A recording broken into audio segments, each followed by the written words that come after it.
Hello, hello, hello, and happy Saturday evening. I actually was just over on my dear sister's page where she um, just went live just moments before I was getting ready. I had already planned to go live so that I could just be faithful to something that I want to do, I feel led to do, and that is a series that I'm going to do. You don't know my story, which is sharing my own personal life and testimony with hopes of being able to help someone. You never know who you're going to help with your story. It is not easy telling your story. I promise you, it's not easy. It's not easy at all to tell your story. However, um, here I am to tell it. Last week, and I decided to do it later in the evening Saturday. My weekends are like my only time off. And if you know anything about me, you know that my Sundays I spend mostly almost the whole day doing ministry. And I'm so excited about tomorrow because I'm going to do my talk show with my very own sister, Dr. Jeanean Street, she is not a social media person. So when I tell you to get her, she's excited to come on with me. And we're just going to have a sister to sister conversation about everything, all the things that are going on with our lives and just where God has brought us and just, race, religion, politics, and something that I'm going to hit on a little bit this evening. And it's something that's been in my heart, especially this week, and it's just talking about scars.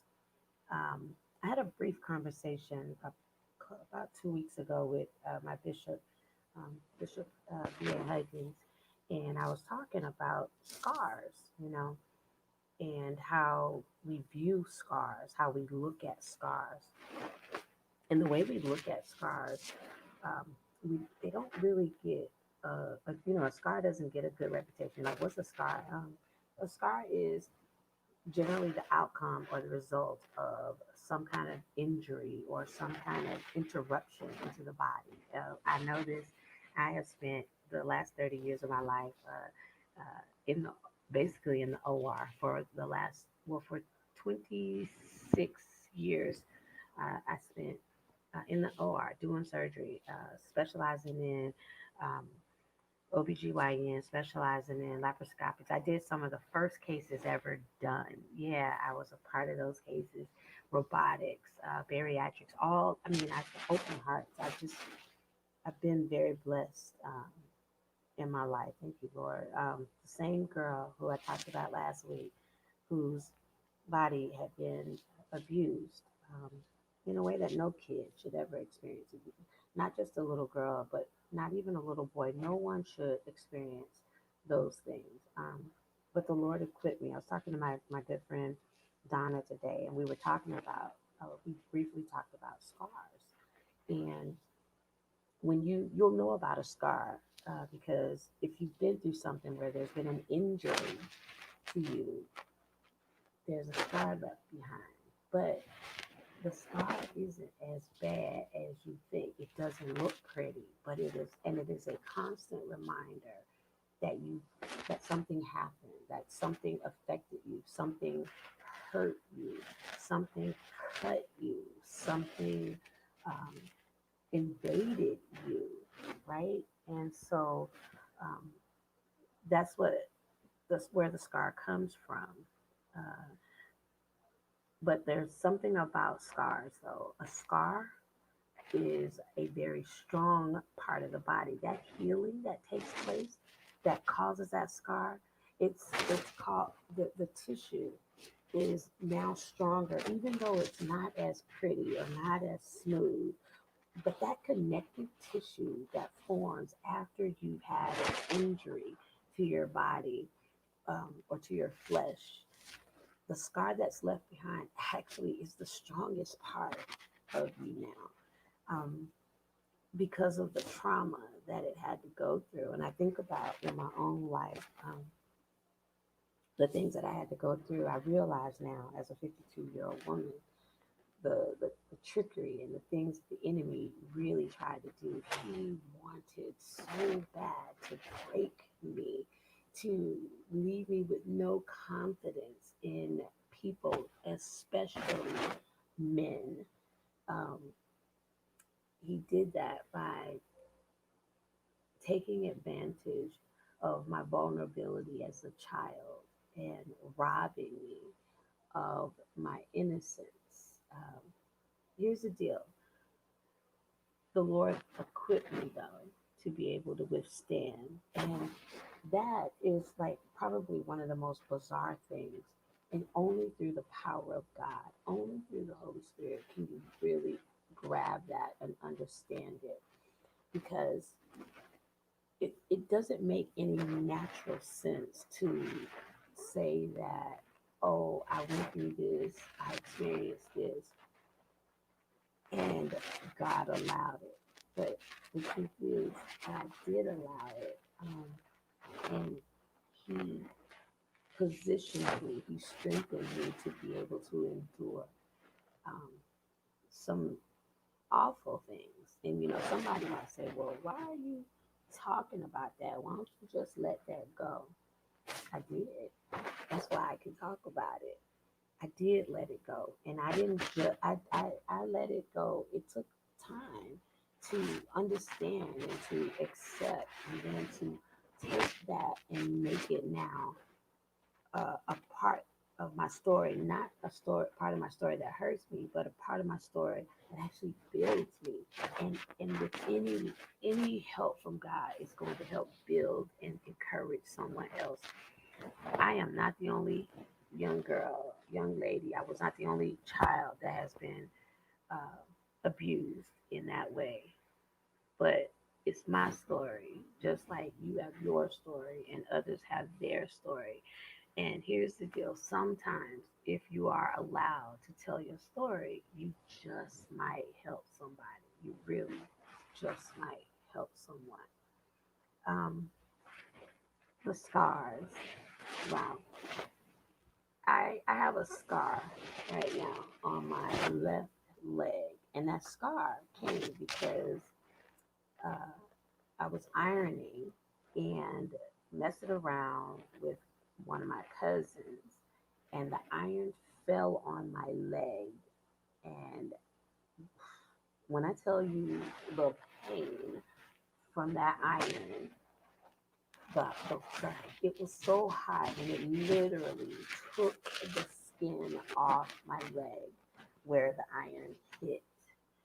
And so the scar is probably about 7 inches long, but it's only about a half inch wide, but it's about 7 inches long. But here's the deal: when I got that scar, it was a result of a hot iron falling on my leg. And then that iron, once it touched my leg, the pain and the skin being removed from my leg, and then the whole process and the time that it took to heal and to fill in, and then some parts of it got a little infected, right?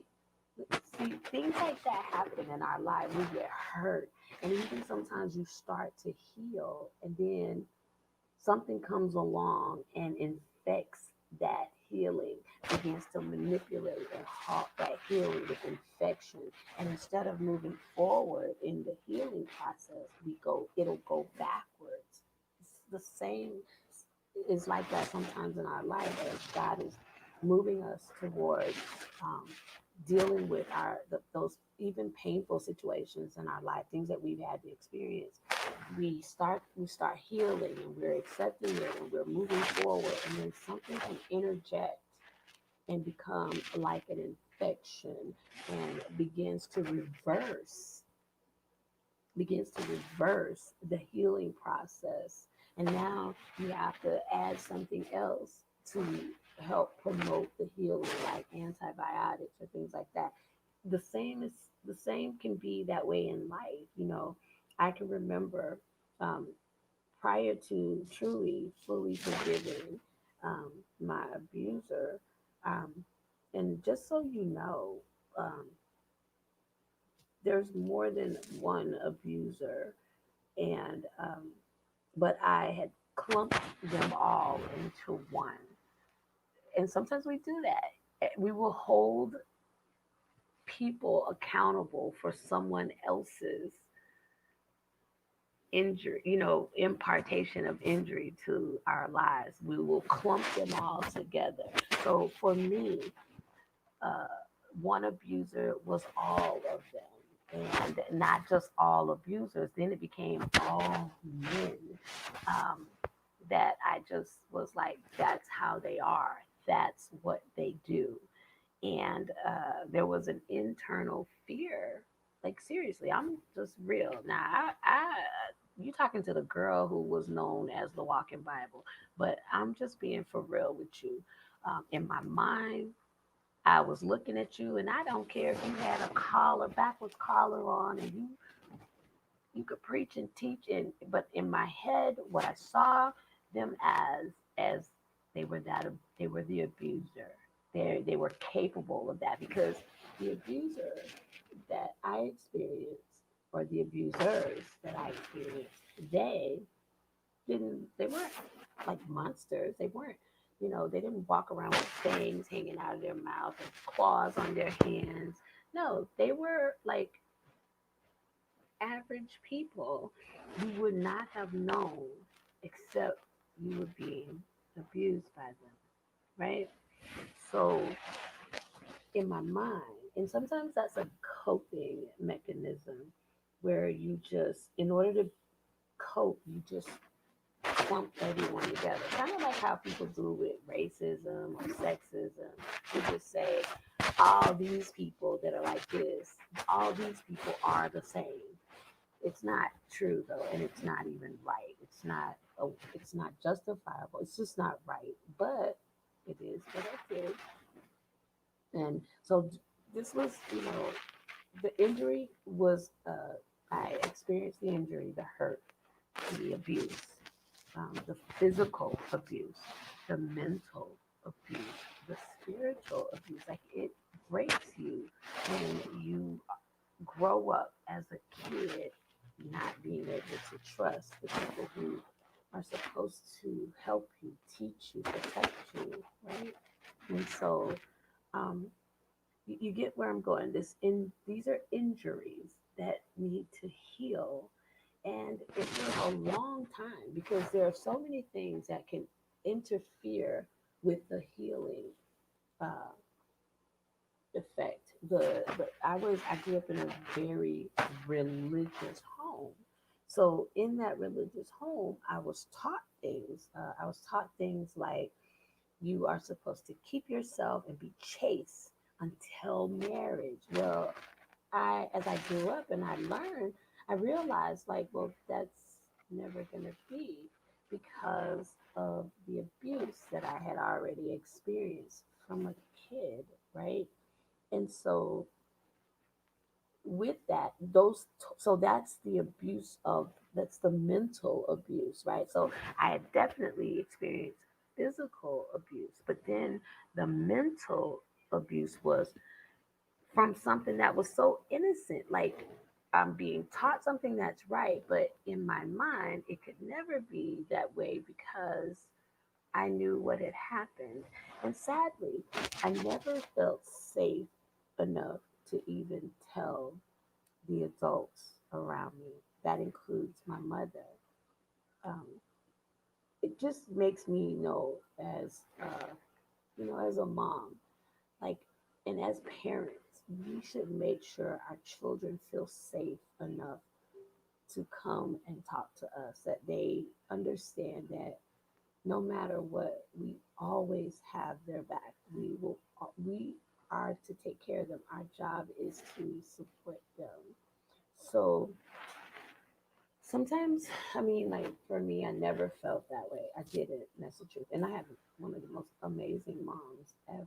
Like I really did. My mom was amazing. She was great. But I didn't feel safe. And it was really because of the religious things that I was taught. I was taught that, we don't, you don't talk about certain things. We never like talk back or speak against another adult. Let me tell you, I'm an adult, and adults mess up. Adults do things that they shouldn't do. Adults make mistakes. Adults act out. I know I'm one. So, you know, that was the mental abuse that was all accompanied with that physical abuse, right? And then spiritually, because here they were trying to teach us these spiritual attributes, but they never actually talked to us. They just dictated to us uh, how we were supposed to live, how we were supposed to look, how we were supposed to act. You know, and I'll be honest, I learned about grace because I grew up in a very legalistic religious system. I did. And my sister and I are going to probably talk about that tomorrow. But um, these things left scars. And scars are, the scars are the evidence that something happened. But when you flip it, and I understand scars because I know what it takes for a scar to form.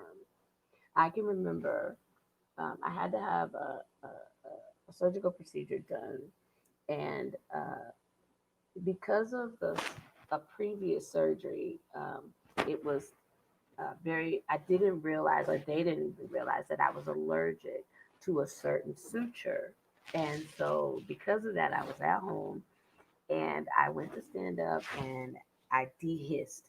Dehissed means the suture line broke, and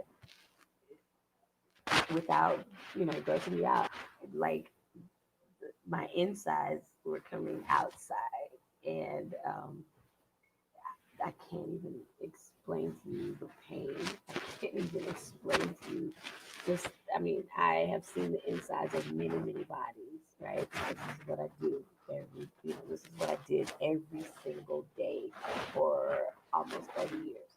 However, when it's your inside, when it's your body that's breaking down, when it's your body, now mind you that, I had an incision this long and it just opened. And having to go back and get all of that, taken care of, what they couldn't do is like, they were like, now we can't close you up. So you're just going to have to granulate clothes. Oh my God. So that means the healing process was not going to be the 6 weeks that they thought. Now we're looking at weeks and months of healing with an open incision. It meant I had to go, back home with a hole in my body that was going to now heal from the inside out, right? And that meant having to do things to take care of it, to keep it from getting infected, because your insides are not supposed to come outside, right? And so we would have to pack it every day. And I had a nurse that came every 12 hours to give me injections of Toradol. Toradol is a strong pain killer. And she would have to come and give me these injections every 12 hours. And when I tell you, the injections hurt just as bad as the incision. It was a lot. And I have a very high pain tolerance. At least I like to think I do. I think I do. But here's the thing, again, I'm talking about scars. These scars that are inflicted upon us, they they do heal. Some quicker than others. Some get interrupted in the healing process, but the healing does eventually come. And that part I can rejoice in because I know that now who I am. The scar, when I look at that scar on my leg and I look at that scar on my abdomen, and I remember something happened, something traumatic happened. A iron falling on you, a hot iron falling on you, that's not cool. It hurt really bad. And All these years later, I was a teenager when that happened. All these years later, when I look at my left leg, that 7-inch scar is still there. It is not the same cinnamon color as the rest of my leg. It has a different texture to it, yet it is actually stronger because of the healing process than the rest of my soft skin around it. And we will look at a scar and we find the scar ugly, we find the scar unattractive because the scar reminds us of some trauma that happened. But if you realize that the scar is there representing that you once were hurt, but now you're healed. Wow, thank you, God. I once was hurt. I was once hurting. I was once being abused. I was once being broken down, but now I'm healed. Now I'm healed. What once was is no more. What the enemy did or tried to do or was allowed to do, even as a little girl, he didn't even realize. At first, God had already positioned me for it. He had prepared me for it. Yeah, it was traumatic. Yes, it was. Yes, it was painful. Yes, it was. Yes, it took me years to understand and come to some conclusions about it. But I did, and the healing began, and the healing is constantly. God is like showing me, and like I healed you. Look at the scar. I can remember. I can recall in the Bible where Saul consulted the Lord. The Bible says 3 times in regards to a situation that was in his flesh. He said he had a thorn in his side. There was something that was constantly reminding him of something that he considered a thorn. A thorn. When I think of the word thorn, I think of a rose bush. No matter how beautiful that rose is, and I love roses, how beautiful that rose is, the stem that you would have to hold the rose with has thorns on it. It has painful thorns on it. And that's what Paul said. He was like, he had a thorn in his side. There was something going on that was such an agitating, probably aggravating, maybe painful situation that was constantly reminding him of something. But what did God say to him? God said, my grace. I heard you. I heard you, Paul. I heard you, Paul. I think I said Saul, but Saul didn't from Paul.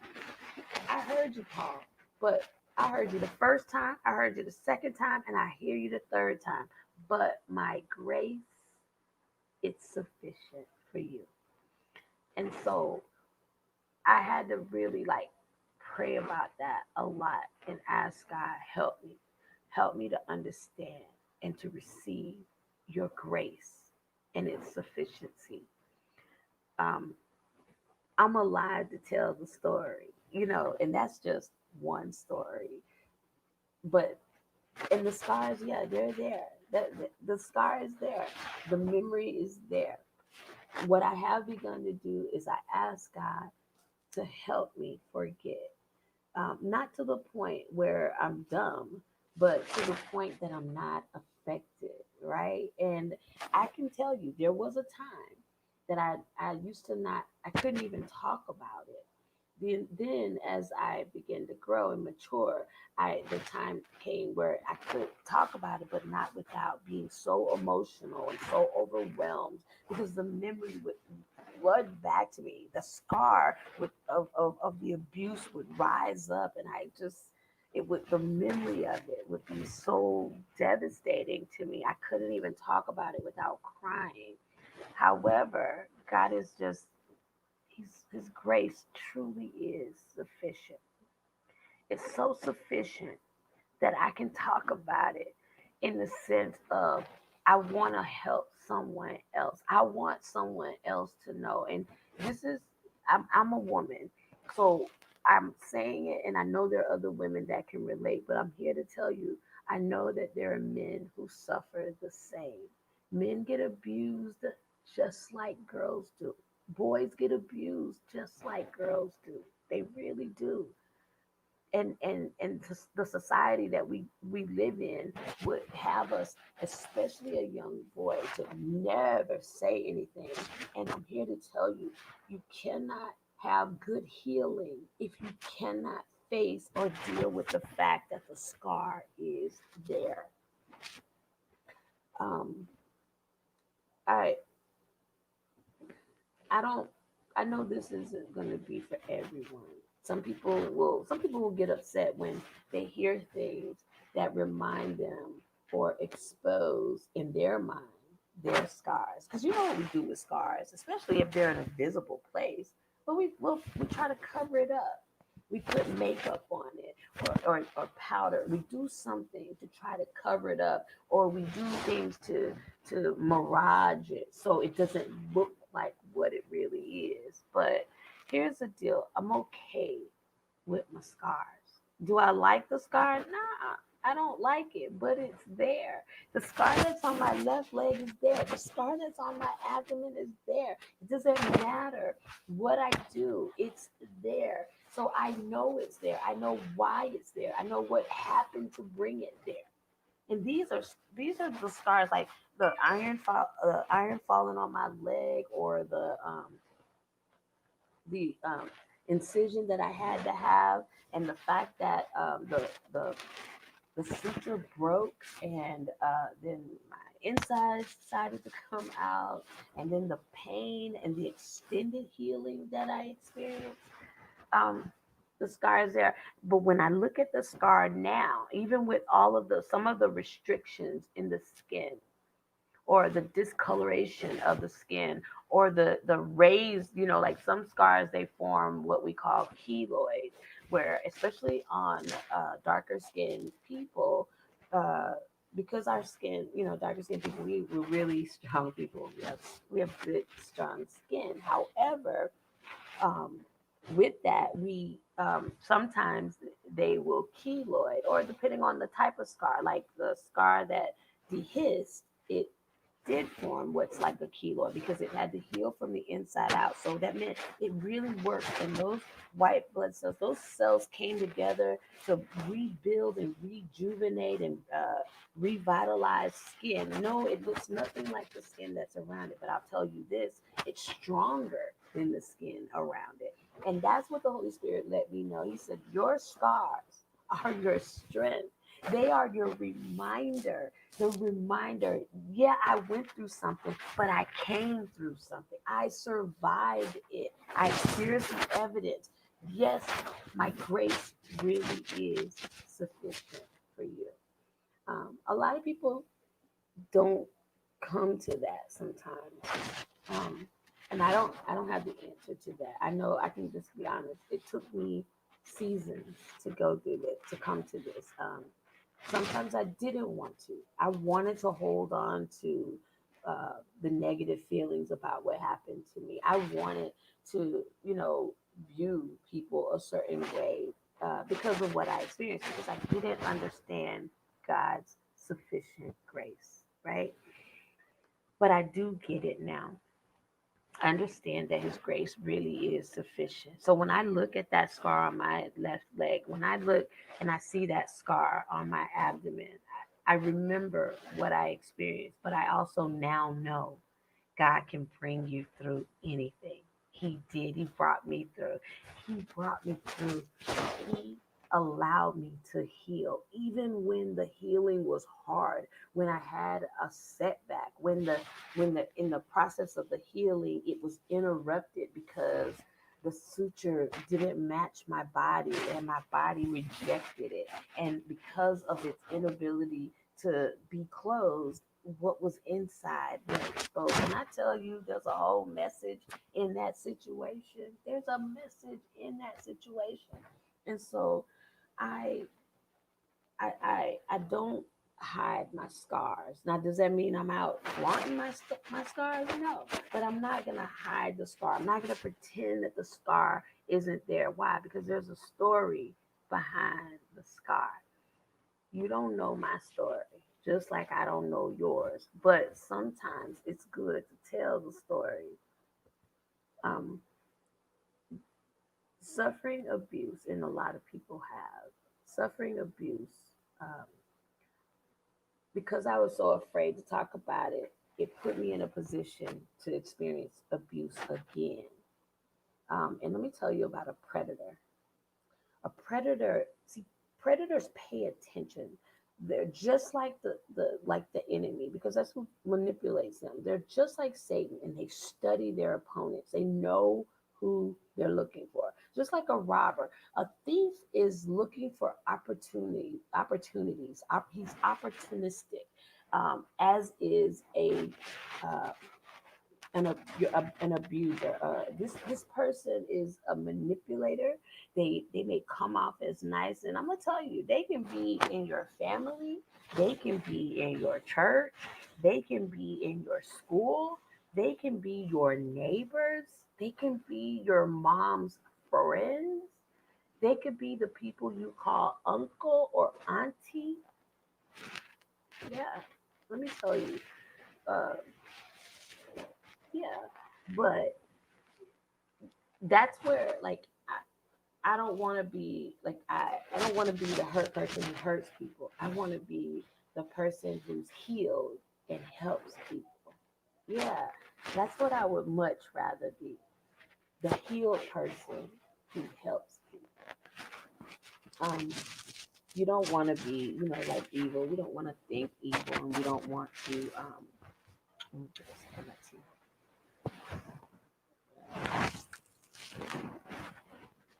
So this, my story tonight is really talking about the scars and how I'm dealing with the scars. I recognize that my scars are there because of the things I've experienced, the injuries or the interruptions that I've had. Um, we can have them in our personal life, we can have them in our social life, we can have them in our uh, our work life. We all experience things that give us an opportunity to be hurt, to be injured, to be damaged, and those things can leave scars. Now, some scars, some injuries you can get, and then it after the healing process takes place, there's like no evidence that an injury happened.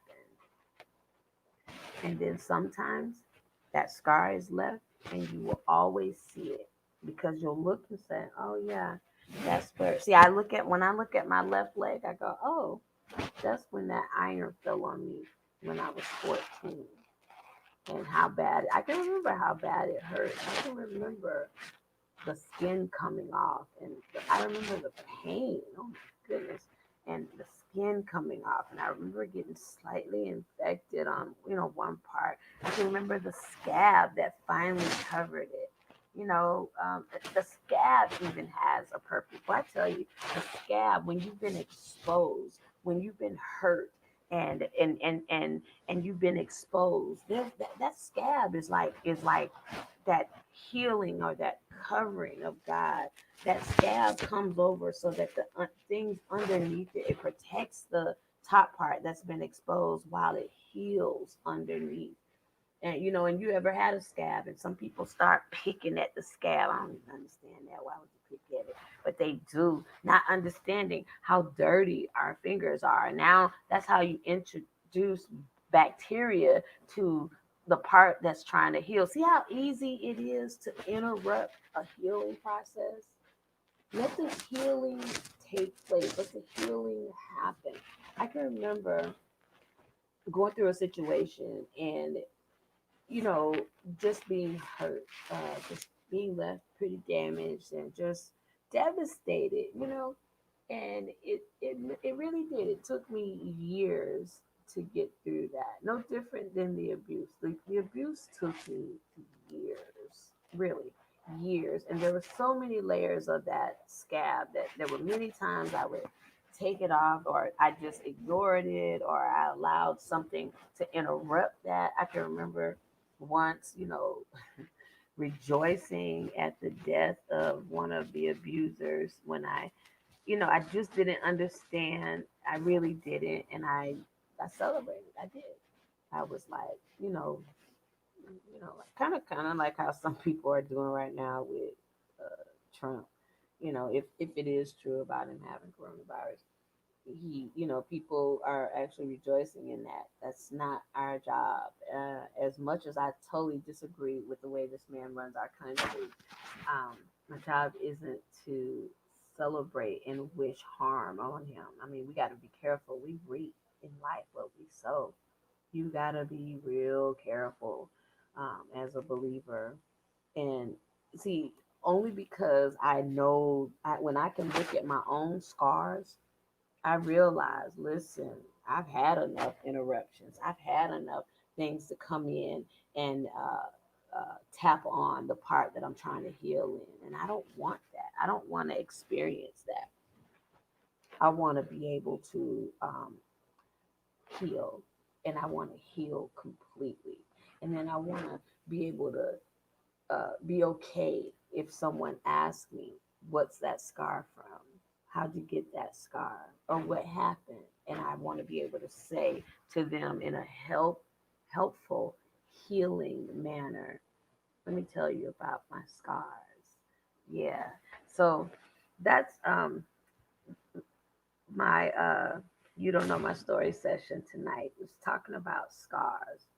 Uh, why we have scars, what the effect of scars are. And you don't have to be ashamed of the scar. The scar is a part of the story. And it's not the worst part, it's actually the good part because the scar says, I went through it, I've come through it, right? The scar for me is God's grace. And just like he told Apostle Paul, his grace really is sufficient for us. Yeah. So you may have scars that are, a representation of something that you've experienced. You're where you've been hurt, where you've been interrupted, where you've been cut. you know, yeah. But the scar is also a representation that you survived it, you came through it, and my scar is the strongest part of me. It's because of the scar that I can talk about it. It's because of the scars that I can share my stories with someone else. I can say, look, yeah, I have this scar, but the scar doesn't have me. I survived it. Yeah. One of the shows I'll talk about the night I was taken at gunpoint. Yeah. And that was hard because this was I didn't expect that at all.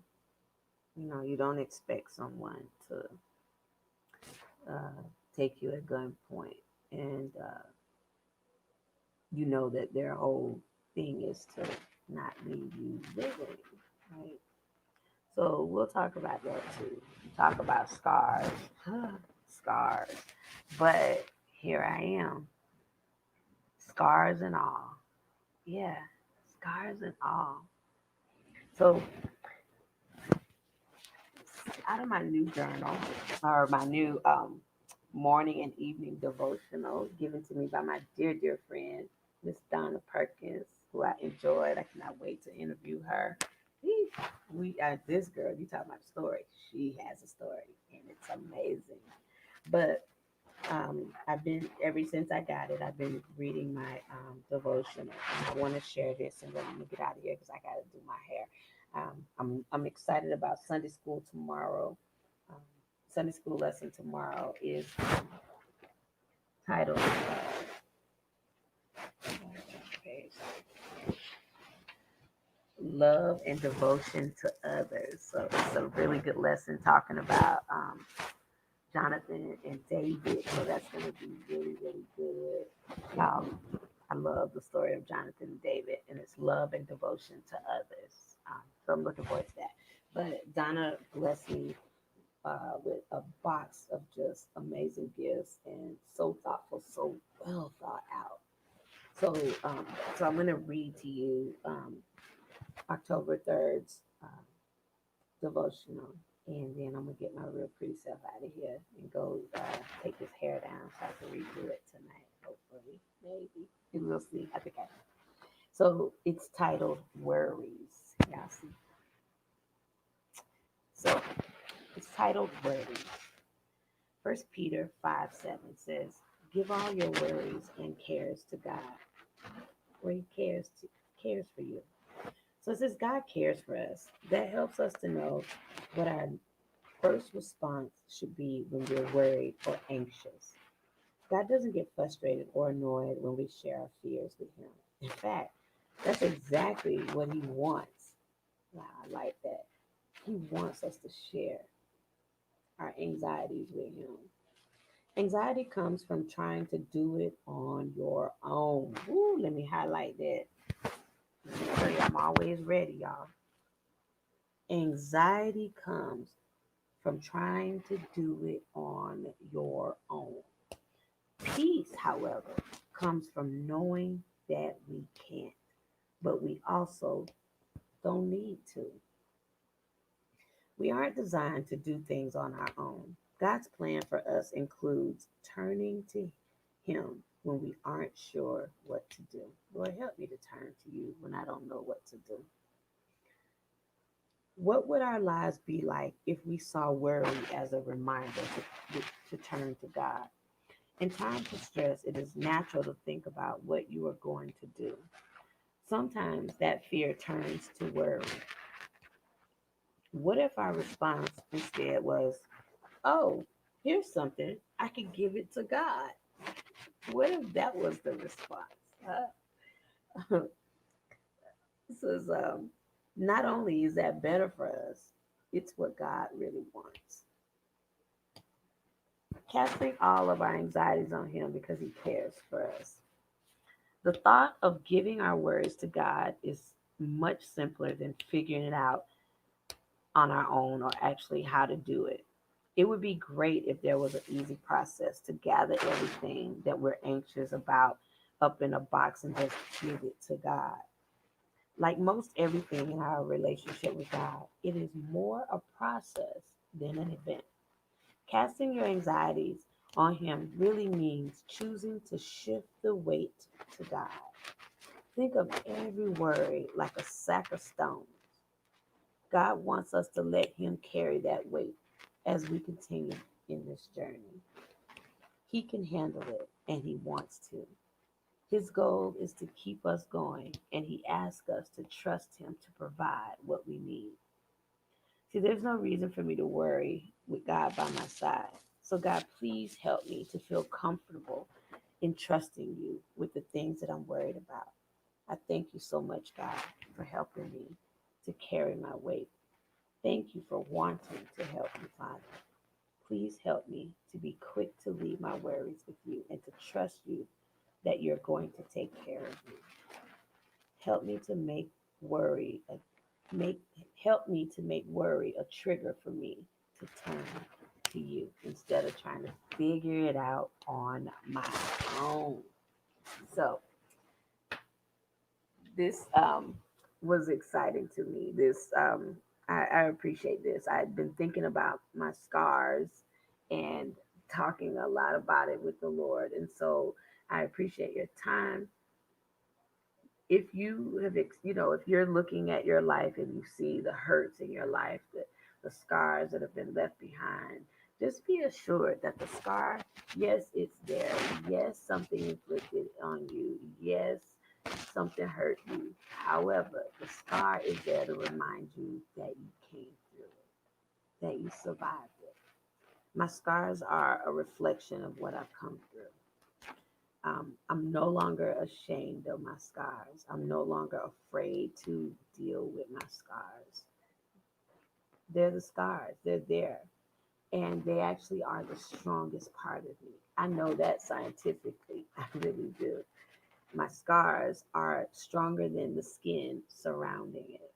Why? Because of all that they had to do to come to healing, everything they had to experience to be made whole again.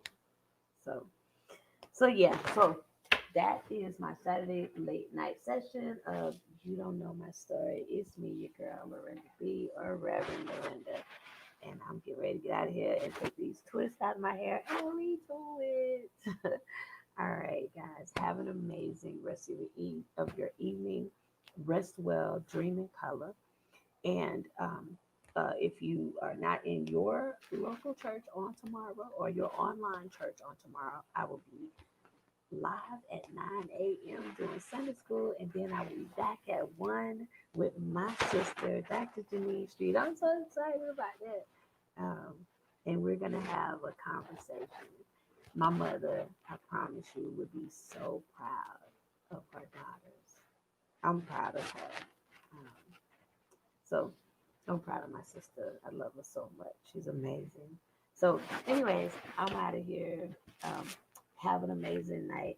Dream in color.